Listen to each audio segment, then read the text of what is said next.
മരുമക്കൾ പോര് കേട്ടിട്ടുണ്ട്, മകള് പോരെന്ന് ഞാൻ ആദ്യമായിട്ട് കേൾക്കുന്നത്. മരുമക്കൾ പോര് ഞാൻ കേട്ടിട്ടുണ്ട്, മകള് പോര് എനിക്കറിയില്ല. നമ്മളും ഈ ഒരു സംഭവം ഇതാ അടിയിൽ കൂടുള്ള വെപ്പാണ്. നിങ്ങൾ ചോദിച്ചില്ലേ തകിട് 1 രൂപ, അരി, ഇതൊക്കെ നിങ്ങൾ കാണണം. എന്തിനാണ് ഇങ്ങനെ കുറ്റം. ഇതാ ഈ പൂവില്ലേ, ഇത് വാടിയിട്ട് അധികം ദിവസമായിട്ടില്ല. ഈ പൂവ് അധികം ദിവസമായിട്ടില്ല. തകിട് ഇതൊന്നും കൈ കൊണ്ട് തൊടാനേ പറ്റില്ല പഠിച്ചോനെ.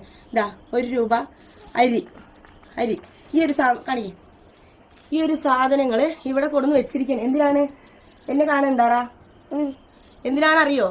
ഞാനും മക്കളും ഇവിടുന്ന് തല്ലുകൂടി തെറ്റി ഇവിടുന്ന് മനസ്സ് മുട്ടി മാറി ഇവിടുന്ന് പോണം. ഇതായിരുന്നു പണ്ടും എന്റെ കേൾക്കുള്ള ടൈമിലും പണ്ടും ഞങ്ങളുടെ വേറെ വെക്കല് ഈ ഒരു സംഭവം. ഇത് പടച്ചോനായിട്ട് എനിക്ക് കാണിച്ചു തന്നാണ്. പടച്ചോൻ ഓരോന്ന് എനിക്ക് എന്റെ മക്കൾക്കും കാണിച്ചു തരുന്ന സംഭവമാണ്.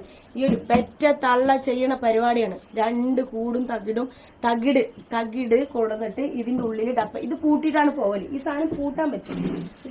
ഈ സാധനം ഞാൻ നോക്കലേ ഇല്ല. അപ്പൊ എനിക്കെന്തറിയോ, ഞാൻ ഇക്ക മരിച്ചതിന് ശേഷം എന്റെ താലി ചെയിനും ഞാൻ ഇന്നലെ ഞാനൊക്കെ പറയണ്ടേ എന്റെ കെബീർ പറഞ്ഞിട്ടുള്ള ഒരു ലോക്കറ്റ്, ആ ലോക്കറ്റും ഇതിനുള്ളിലായതുകൊണ്ട് തന്നെ ഇതിന്റെ ചാവി കൊണ്ടിരിക്കുന്നു. അപ്പൊ നമുക്ക് ഈ സാധനല്ലേ ഇങ്ങോട്ട് നോക്കണം, ഇതിങ്ങനെ അത് ഉമ്മാക്കറിയില്ല.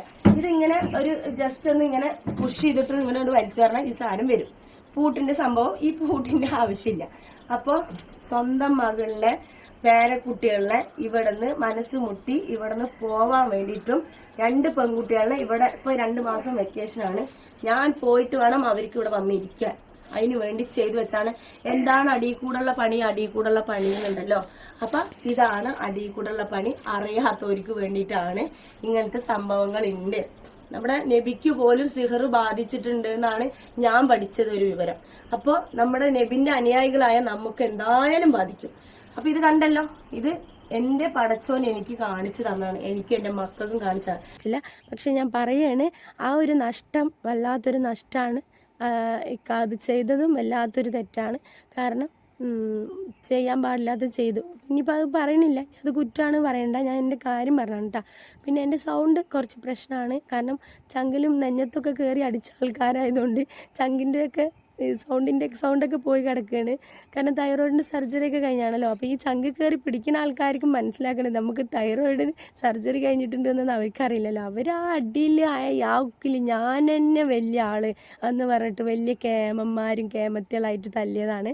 അപ്പോൾ ആ തല്ലിനുള്ള മറുപടിയൊക്കെ ഞാൻ കൊടുക്കണമുണ്ട്.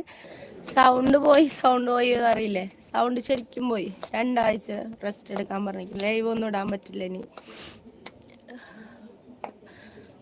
പ്രശ്നങ്ങൾ ഉണ്ടായപ്പോ കഴുത്ത് കയറി പിടിച്ചില്ലേ, അതിലെന്റെ സൗണ്ട് പോയി.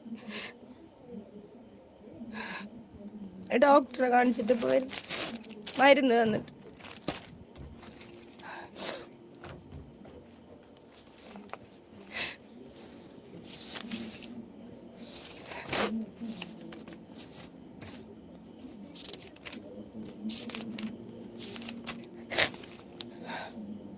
ഡോക്ടർ എഴുതിയ മരുന്ന് 2 ആഴ്ച കഴിക്കണം. സൗണ്ട് പോയി, സൗണ്ട് വീണ്ടും സർജറി ചെയ്തെന്ന് പറയുന്നു. 2 ആഴ്ച കഴിഞ്ഞു.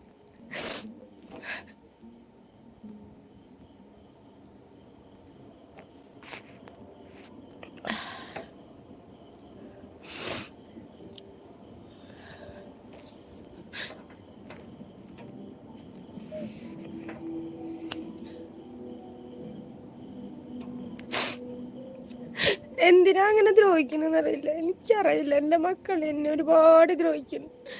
ഇപ്പം എൻ്റെ കഴുത്ത് കയറി അവൻ പിടിച്ച് 2 ആഴ്ച 22-ാം തീയതി പ്രശ്നങ്ങൾ കഴിഞ്ഞു. ഞാൻ ഇതുവരെ വിചാരിച്ചത് ഞാൻ വെള്ളം കുടിച്ചിട്ടും തണുത്ത വെള്ളങ്ങളൊക്കെ കുടിച്ചിട്ട് എൻ്റെ സൗണ്ട് പോയിരിക്കണം. അല്ല, എൻ്റെ സർജറി കഴിഞ്ഞിട്ട് 1 വർഷം കഴിഞ്ഞിട്ടില്ലല്ലോ, എൻ്റെ ഉള്ളൊന്നും ഉണങ്ങിയിട്ടില്ല. കഴുത്ത് കയറി പിടിച്ചിട്ട് 2 ആളും ആങ്ങളെയും പെങ്ങളും കൂടി എൻ്റെ കഴുത്ത് കയറി പിടിച്ചു. ഇവിടെ എൻ്റെ സൗണ്ടിൻ്റെ ആ ഭാഗത്ത് 2 ഭാഗത്ത് നീര് കെട്ടി നിൽക്കണം. ഇപ്പം എനിക്ക് എനിക്ക് കൂടുതൽ റെസ്റ്റ് എടുത്തില്ല പറഞ്ഞാൽ അടുത്ത സർജറി ചെയ്യണമെന്ന് ഡോക്ടർ പറഞ്ഞു. ഞാൻ ഇപ്പോൾ വെള്ളനാട് ഹോസ്പിറ്റലിൽ കാണിച്ചിട്ട് വന്നു. വെള്ളനാട് ഹോസ്പിറ്റലിൽ പോയി കാണിച്ച് സൗണ്ട് ഇങ്ങനെ പോയി കൊണ്ടേ ഇരിക്കുന്നു. ഇത് സർജറി കഴിഞ്ഞ് റിസൾട്ട് ഇനി അടുത്ത് ഞാൻ സർജറിക്ക് റെഡി ആവണം. എൻ്റെ സൗണ്ട് പോയി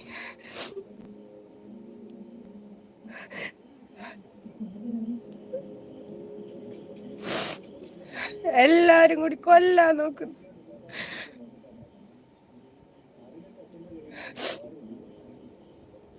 കംപ്ലൈന്റ് എല്ലാം ചെയ്തിട്ടുണ്ട്, സ്റ്റേഷനിൽ കംപ്ലൈന്റ് ചെയ്തിട്ടുണ്ട്. അവരൊരു നടപടി എടുത്തിട്ടില്ല. FIR ഫയൽ ചെയ്തിട്ടുണ്ട്. ഒരു നടപടി ഇതുവരെ എടുത്തിട്ടില്ല. കേസ് അവര് കേസ് എടുത്താലും പാവങ്ങളുടെ കൂടെ നിൽക്കില്ലല്ലോ, പണമുള്ള ആൾക്കാരുടെ കൂടെ നിൽക്കുള്ളൂ. നമ്മുടെ കൂടെ നിൽക്കാൻ ആരും ഉണ്ടാവില്ല. എൻ്റെ ഇക്കുണ്ടെങ്കിൽ എന്നെ ഇങ്ങനെയൊന്നും ചെയ്യില്ല. എൻ്റെ ഇക്കല്ലാത്തോണ്ട് എന്നെ ഇങ്ങനെ ചെയ്തോണ്ടിരിക്കും. അത് രണ്ടാളും കൂടി കയറി എൻ്റെ കഴുത്തിൽ ഇന്ന് എനിക്കറിയില്ലായിരുന്ന കഴുത്തിൽ കയറി പിടിച്ച എന്റെ സംഭവമാണ്. ഞാൻ വിചാരിച്ചു വെള്ളം കുടിച്ചിട്ടൊക്കെ എൻ്റെ സൗണ്ട് മാറി കൊണ്ടുവരിയിരിക്കുന്നു. ഇന്ന് ഞാൻ ഡോക്ടറെ പോയി ടെസ്റ്റ് ചെയ്തു. ഉള്ളിൽ ടെസ്റ്റ് ചെയ്തപ്പോൾ ഈ സർജറിൻ്റെ ഈ ഭാഗത്തായിട്ട് നമ്മുടെ സൗണ്ടിൻ്റെ ആ സംഭവം ഉണ്ടല്ലോ, അവിടെ 2 ഭാഗത്ത് നീര് വന്നിട്ട് ഡോക്ടർ പറഞ്ഞു നല്ല റെസ്റ്റ് എടുത്തില്ല പറഞ്ഞു. അടുത്ത സർജറി ചെയ്യേണ്ടി വരും ഷാജി, സൗണ്ടിൻ്റെ പ്രശ്നമായിരിക്കും, നീ കേസ് കൊടുത്തില്ല എന്ന് എൻ്റെ അടുത്ത് ഡോക്ടർ വെച്ചു. ഞാൻ പറഞ്ഞു കേസെല്ലാം കൊടുത്തിട്ടുണ്ട്, കേസൊന്നും എടുത്തിട്ടില്ല അവര്. അവന്റെ ഉപ്പല്ല എന്നെ നോക്കണം. ഞാൻ കഷ്ടപ്പെട്ടിട്ട് എൻ്റെ മക്കളെ വളർത്തിയിട്ട് നോക്കിക്കൊണ്ടിരിക്കുന്നത്. എൻ്റെ സൗണ്ടിലാണ് ഞാൻ ജീവിക്കുന്നത്. ആ സൗണ്ടാണ് അവൻ ഇല്ലാണ്ടാക്കിയിരിക്കുന്നത്. എനിക്ക് എന്തെങ്കിലും സംഭവിച്ചിട്ടുണ്ടെങ്കിൽ എൻ്റെ മക്കളിന് എന്തെങ്കിലും അവര് ഇപ്പൊ ഇത്രയും ഞാൻ ക്ഷമിച്ച് അനുഭവിച്ച് നിക്കണത്. തള്ളതിന് ഫുൾ സപ്പോർട്ടാണ്.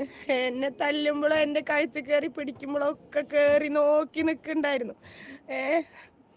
ഇപ്പൊ എനിക്ക് എൻ്റെ ആ സൗണ്ടിന്റെ സംഭവം ഇനി നല്ല ക്ലിയർ ആയിട്ട് സൗണ്ട് കിട്ടണമെങ്കിൽ എനിക്ക് അടുത്ത സർജറി ചെയ്യണമെന്ന് ഡോക്ടർ പറയുന്നു. ഫുള്ള് റെസ്റ്റ് എടുക്കണം, ഫുൾ വോയിസ് റെസ്റ്റ് വേണം ഷാജി എന്ന് പറയുന്നു. ഞാൻ ഇവിടെ അല്ല കാണിച്ച് ജൂബിലിയിൽ, തൃശ്ശൂർ ജൂബിലിയിലാണ് കാണിച്ചിട്ടുണ്ടായിരുന്നത്. ഞാൻ ഇപ്പൊ വൈകുന്നേരമാണ് പോയി ടെസ്റ്റ് ചെയ്തത്. എനിക്കിങ്ങനെ സൗണ്ട് മാറി വരും, എൻ്റെ സൗണ്ടേ വരുന്നില്ല. അപ്പൊ ഞാൻ എന്താണാവോ വിചാരിച്ചിട്ട് ഞാൻ എൻ്റെ ഒരു സബ്സ്ക്രൈബർ ഫ്രണ്ടാണ് എൻ്റെ അടുത്ത് പറഞ്ഞത്, ഷാജി അന്ന് പ്രശ്നം കഴിഞ്ഞല്ല, നിന്റെ കഴുത്ത് കയറി പിടിച്ചതല്ലേ, നിനക്ക് അതിലെന്തെങ്കിലും പ്രശ്നം വന്നിട്ടുണ്ടാവും, നീ ഒന്ന് പോയി ഡോക്ടറെ കാണിക്കുന്നു. അങ്ങനെ അവരുടെ കൂട്ടം കേട്ടിട്ട് ഞാൻ ഇന്ന് ഡോക്ടറെ കാണിക്കാൻ പോയി. അപ്പോഴാണ് എൻ്റെ അടുത്ത് ഡോക്ടർ പറഞ്ഞത് സർജറി കഴിഞ്ഞിട്ട് ഉള്ളൊന്നും ഉണങ്ങിയിട്ടില്ല, ഈ ഭാഗമൊന്നും ഉണങ്ങിയിട്ടില്ല, എനിക്ക് ഈ ഭാഗത്തൊക്കെ വേദന ഉണ്ട്, എൻ്റെ ഈ സൗണ്ടിന്റെ 2 സൈഡ് നീര് വന്നിരിക്കണം. ഞാൻ ഡോക്ടർക്ക് പറഞ്ഞു ഞാൻ യൂട്യൂബ് ചാനൽ നടത്തിക്കൊണ്ടിരിക്കുന്നത്. അങ്ങനെയാണ് എൻ്റെ മക്കളെ നോക്കണത്. എൻ്റെ സൗണ്ട് ഇല്ലാണ്ട് എനിക്ക് ജീവിക്കാൻ പറ്റില്ല, എനിക്ക് സൗണ്ട് വേണം എന്ന് പറഞ്ഞപ്പോൾ ഡോക്ടർ പറഞ്ഞു നീ എന്തായാലും റെസ്റ്റ് എടുക്കണം മോളെ, റെസ്റ്റ് എടുത്തില്ല എന്ന് പറഞ്ഞിട്ടുണ്ടെങ്കിൽ നിന്റെ സൗണ്ട് ഫുള്ളായിട്ട് പോവും, അടുത്ത് സർജറി ചെയ്യേണ്ടി വരും എന്ന് പറയുന്നു.